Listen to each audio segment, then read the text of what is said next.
Assalamualaikum warahmatullahi wabarakatuh. Perkenalkan, nama saya Nurhazlina Aprilia, perwakilan dari kelompok 1 yang akan memoderatori jalannya presentasi dari kelompok 10 dengan judul Kualitas Jasa dan Nilai Pelanggan. Sebelumnya, saya akan membacakan anggota-anggota dari kelompok 10. Yang pertama ada Bagaskoro Aji Purnomo, lalu ada Eva Fauzia, dan yang terakhir ada Nurhaliza Novianti. Untuk presentasi pertama akan disampaikan oleh Nurhaliza. Kepada Nurhaliza dipersilahkan.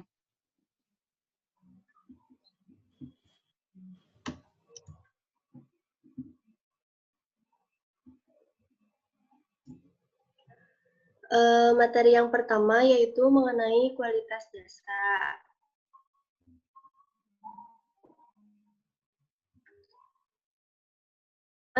Mengenai pentingnya kualitas jasa. Menurut John Sfiolka Lopioadi tahun 2001, satu faktor yang menentukan tingkat keberhasilan dan kualitas perusahaan adalah kemampuan perusahaan dalam memberikan pelayanan kepada pelanggan. Keberhasilan perusahaan ini dalam memberikan layanan yang bermutu kepada para pelanggannya, pencapaian pangsa pasar yang tinggi, serta peningkatan profit perusahaan tersebut sangat ditentukan oleh pendekatan yang digunakan. Yang kedua yaitu mengenai definisi kualitas jasa. Nah, yang pertama yaitu mengenai definisi kualitas sendiri. Kualitas adalah usaha perbaikan terus-menerus yang dilakukan oleh suatu organisasi untuk mencapai tujuan dengan melibatkan komponen dalam organisasi sebagai untuk memenuhi kebutuhan dan kepuasan pelanggan. Sedangkan definisi pelayanan jasa sendiri menurut Kotler yaitu setiap tindakan atau kegiatan yang dapat ditawarkan oleh suatu pihak kepada pihak lain yang pada dasarnya tidak berwujud dan tidak mengakibatkan kepemilikan apapun. Sehingga dapat disimpulkan bahwa pengertian dari kualitas layanan jasa menurut Witchcop adalah tingkat keunggulan yang diharapkan dan pengendalian atas tingkat keunggulan tersebut untuk memenuhi keinginan pelanggan. Terdapat dua faktor utama yang dapat mempengaruhi kualitas jasa, yaitu expected service atau layanan yang diharapkan dan perceived service, yaitu layanan yang dirasakan. Karakteristik jasa. Karakteristik jasa yang pertama, intangible atau tidak berwujud. Artinya, jasa ini bersifat tidak berwujud, yaitu tidak dapat dirasakan, tidak dapat didengar, tidak dapat dicium. Yang kedua itu tidak dapat terpisahkan atau inseparability, yang artinya mutu atau kualitas dari suatu jasa terjadi pada saat pemberian jasa itu sendiri. Yang ketiga yaitu bervariasi atau variability. Artinya, jasa ini bersifat sangat beragam karena merupakan non-standar output. Artinya, banyak variasi jenis dan kualitas tergantung pada siapa, di mana, dan kapan jasa tersebut dihasilkan. Yang keempat yaitu tidak tahan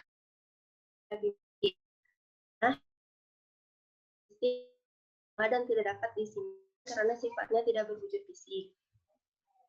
Yang selanjutnya itu ada dimensi jasa. Dimensi jasa ini ada 5. Yang pertama ada tangibles atau bukti fisik, yaitu kemampuan perusahaan dalam menunjukkan eksistensinya kepada pihak eksternal. Yang kedua yaitu reliability atau kehandalan, yaitu kemampuan perusahaan untuk memberikan pelayanan sesuai dengan yang dijanjikan secara akurat dan terpercaya. Yang ketiga, kemampuan perusahaan untuk membantu dan memberikan pelayanan secara cepat dan tepat kepada pelanggan. Yang keempat yaitu asuransi atau jaminan, yang artinya kepastian yaitu pengetahuan, keramahan, dan kemampuan para pegawai perusahaan untuk menumbuhkan rasa percaya pada pelanggan kepada perusahaan. Yang kelima yaitu ada empati. Empati ini artinya memberikan perhatian yang tulus dan bersifat individual atau pribadi yang diberikan kepada pelanggan dengan berupaya memahami keinginan konsumen sendiri. Mungkin cukup sekian dari saya. Selanjutnya akan dilanjutkan oleh Bagaskoro. Baik, terima kasih kepada Nurhaliza atas materi yang telah dipresentasikan. Selanjutnya untuk presentasi kedua, materinya akan disampaikan oleh Bagaskoro.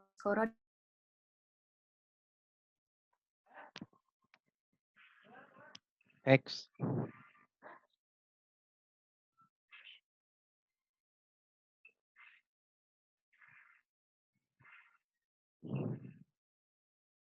Selanjutnya ada strategi manajemen kualitas.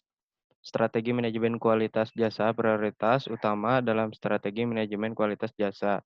Kualitas jasa adalah memenuhi dan memuaskan keinginan konsumen. Langkah dan dalam menerapkan strategi manajemen kualitas jasa yaitu pertama ada customer focus strategi. Yang dimaksud adalah suatu strategi yang memuaskan perhatian pada konsumen dalam arti pemuasan keinginan konsumen merupakan titik akhir manajemen kualitas. Yang kedua ada quality culture establishment strategi. Yang dimaksud adalah suatu strategi untuk menginternalisasikan budaya kualitas ke seluruh pelosok perusahaan. Pengertian budaya kualitas di sini ialah nilai-nilai dan norma-norma yang dianut para aparat perusahaan yang menjunjung tinggi kualitas produk jasa yang dihasilkan perusahaan tersebut. Yang ketiga ada quality control strategi.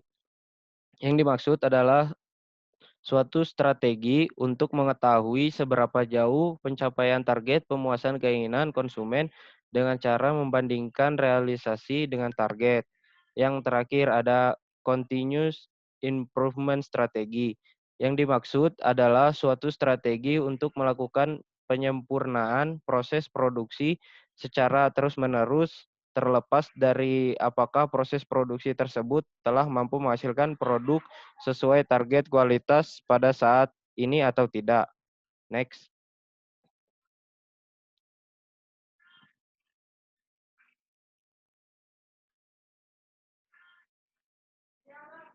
Next. Selanjutnya ada nilai pelanggan. Pengertian nilai pelanggan. Menurut Kotler, nilai pelanggan adalah selisih nilai pelanggan total dan biaya pelanggan total, di mana nilai pelanggan total adalah sekumpulan manfaat yang diharapkan oleh pelanggan dari produk atau jasa tertentu, dan biaya pelanggan total adalah sekumpulan biaya yang diharapkan oleh konsumen yang dikeluarkan untuk mengevaluasi, mendapatkan, menggunakan, dan membuang produk atau jasa.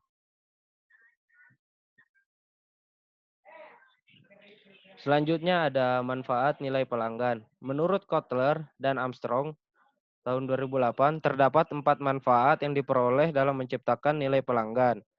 Yang pertama, menciptakan kesetiaan dan retensi pelanggan. Manajemen hubungan pelanggan yang baik menciptakan kepuasan pelanggan. Hasilnya, pelanggan yang puas tetap setia dan menceritakan hal-hal yang baik tentang perusahaan dan produknya kepada orang lain. Yang kedua, ada menumbuhkan pangsa pasar. Selain mempertahankan pelanggan, manajemen hubungan pelanggan yang bagus dapat membantu pemasaran pangsa pelanggan. Untuk meningkatkan pangsa pelanggan, perusahaan dapat menawarkan ragam yang lebih banyak pada pelanggan lama, atau mereka dapat melatih karyawan untuk melakukan lintas penjualan dan penjualan produk lanjut untuk memasarkan lebih banyak produk dan jasa kepada pelanggan lama. Selanjutnya ada membantu ekuitas pelanggan. Tujuan akhir manajemen hubungan pelanggan adalah menghasilkan ekuitas pelanggan yang tinggi. Ekuitas pelanggan adalah gabungan nilai seumur hidup pelanggan dari sebuah pelanggan perusahaan. Ekuitas pelanggan bisa menjadi ukuran kinerja perusahaan yang lebih baik daripada penjualan terbaru atau pangsa pasar.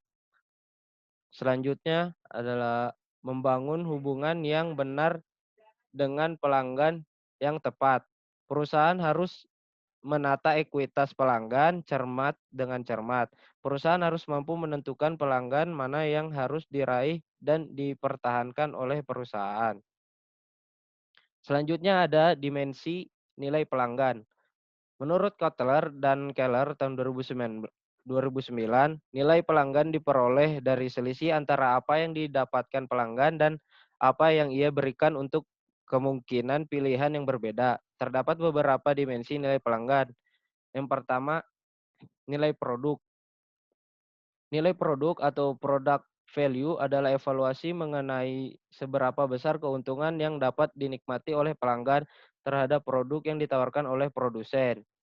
Yang kedua ada nilai pelayanan. Nilai pelayanan atau service value adalah nilai yang membedakan suatu produk dengan produk pesaingnya. Yang ketiga ada nilai personil. Nilai personil atau personal value adalah ukuran kemampuan dan keahlian karyawan. Keempat ada nilai citra. Nilai citra atau image value adalah nilai yang didapatkan dari persepsi pelanggan terhadap keseluruhan komponen yang menghasilkan reputasi perusahaan. Yang kelima ada harga moneter. Harga moneter adalah uang yang dikeluarkan oleh pelanggan untuk melakukan pembelian terhadap suatu produk.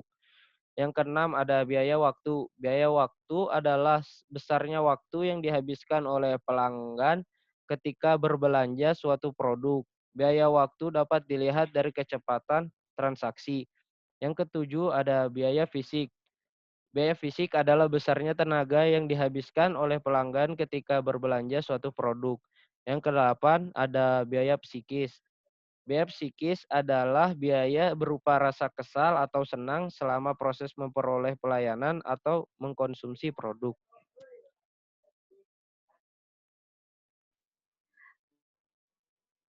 Baik, terima kasih kepada Bagas atas materi yang disampaikan. Selanjutnya akan dilanjutkan oleh Eva Fauziah. Eva Fauziah dipersilahkan.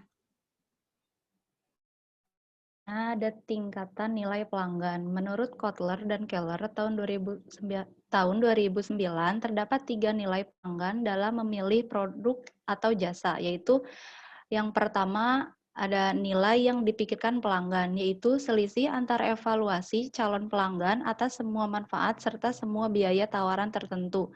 Yang kedua ada nilai pelanggan total, yaitu nilai moneter yang dipikirkan atas manfaat ekonomis, fungsional, dan psikologi yang diharapkan oleh pelanggan.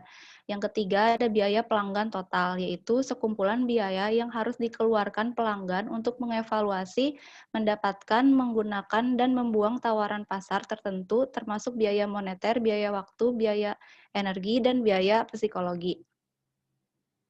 Next.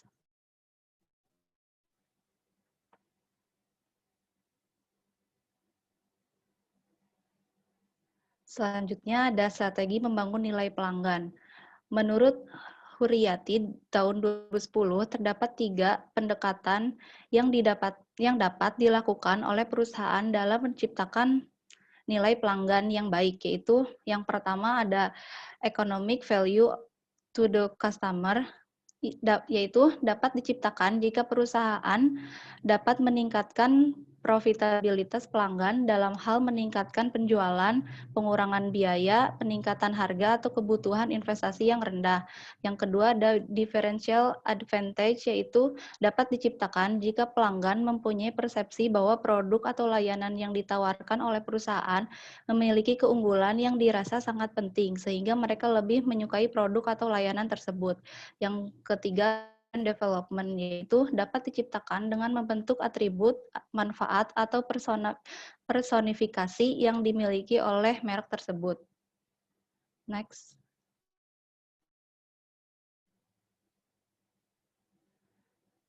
Selanjutnya ada menyampaikan nilai bagi pelanggan. Yang pertama ada sistem penyampaian nilai, yaitu urutan penciptaan dan penghantaran nilai dapat dibagi menjadi memilih nilai, menyediakan nilai, dan mengomunikasikan nilai.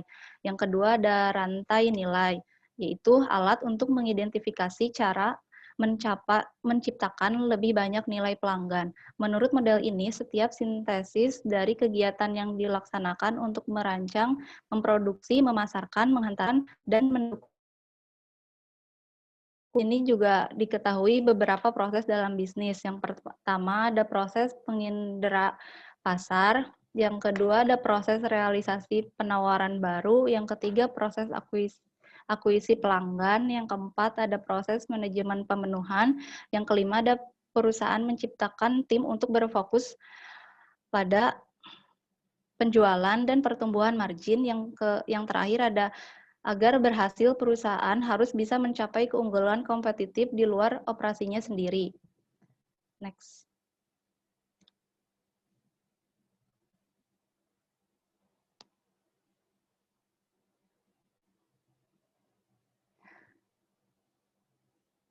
Yang terakhir ada hubungan kualitas jasa dan nilai pelanggan. Next.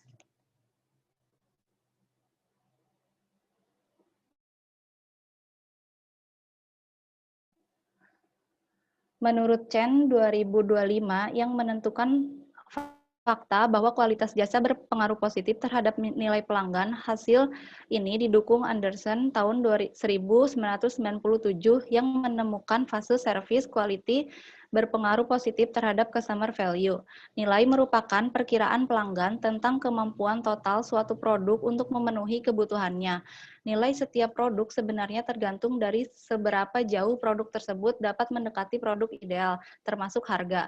Manajemen harus dapat mengetahui di mana dan bagaimana dapat menawarkan nilai yang tinggi. Nilai yang tinggi akan berakibat pada kepuasan pelanggan. Hal tersebut didukung oleh penelitian TAM tahun 2004 yang menunjukkan bahwa perceived value berpengaruh positif kepada customer satisfaction. Sekian dari saya, terima kasih. Baik, alhamdulillah presentasi dari kelompok 10 telah selesai. Semoga materi yang disampaikan dapat dipahami dengan baik. Untuk kesimpulannya akan dibacakan oleh Rara. Rara, dipersilakan. Selanjutnya saya akan menyampaikan kesimpulan dari presentasi yang telah disampaikan oleh kelompok 10. Jadi kualitas keunggulan yang diharapkan dan pengendalian atas tingkat keunggulan tersebut untuk memenuhi keinginan pelanggan. Artinya, terdapat dua faktor utama yang dapat mempengaruhi kualitas jasa. Yang pertama itu layanan yang diharapkan, yang kedua itu layanan yang dirasakan. Kualitas layanan jasa sangat penting karena merupakan faktor yang menentukan tingkat keberhasilan dan kualitas suatu perusahaan. Keberhasilan perusahaan dalam memberikan layanan yang bermutu kepada para pelanggannya, pencapaian pangsa pasar yang tinggi, serta peningkatan profit perusahaan tersebut sangat ditentukan oleh pendekatan yang digunakan dalam kualitas layanan jasa oleh perusahaan tersebut. Terima kasih. Baik, terima kasih kepada Rara atas kesimpulan yang telah disampaikan. Karena presentasinya sudah selesai, jadi saya tutup presentasinya. Terima kasih. Jangan lupa di like, comment, subscribe. Dadah.